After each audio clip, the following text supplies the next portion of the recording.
অশিক্ষিত এই দেহকে আমরা বলি, কিন্তু আত্মা শিক্ষিত অশিক্ষিত, ধনী গরিব, প্রধানমন্ত্রী, রাষ্ট্রপতি, মুখ্যমন্ত্রী, সুন্দর সুন্দরী, ব্রাহ্মণ, ক্ষত্রিয়, বৈশ্য, শূদ্র নয়, হিন্দু, মুসলিম, খ্রিস্টান নয়। আত্মা এই দেহের পরিচয় অনিত্য পরিচয়, তাই সমাজে দাঙ্গা লাগে।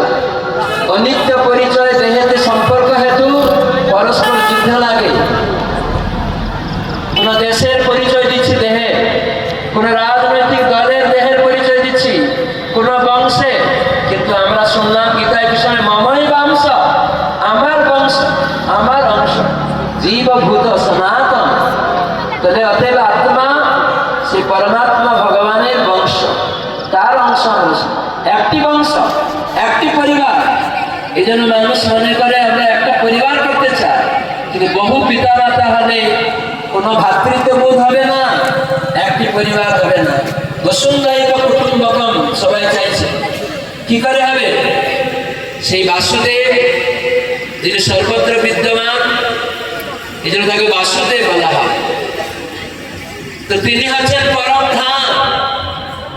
ধাম শব্দের অর্থ হচ্ছে আশ্রয়দাতা, পরম ধাম। তার মানে সবাইকে তিনি আশ্রয় দিতেন।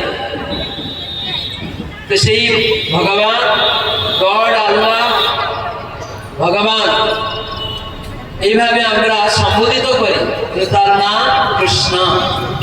সেই ভগবানের নাম, গডের নাম, আল্লাহর নাম কৃষ্ণ। কেননা আমরা শুনছিলাম গড শব্দের অর্থ যিনি সৃষ্টিকর্তা, পালনকর্তা, ধ্বংসকর্তা। আল্লাহ শব্দ, ভগবান শব্দের অর্থে আমরা শুনলাম। তাহলে যিনি সৃষ্টিকর্তা, পালনকর্তা, ধ্বংসকর্তা, তার নাম কি? আমরা বলি ভারতের প্রধানমন্ত্রী।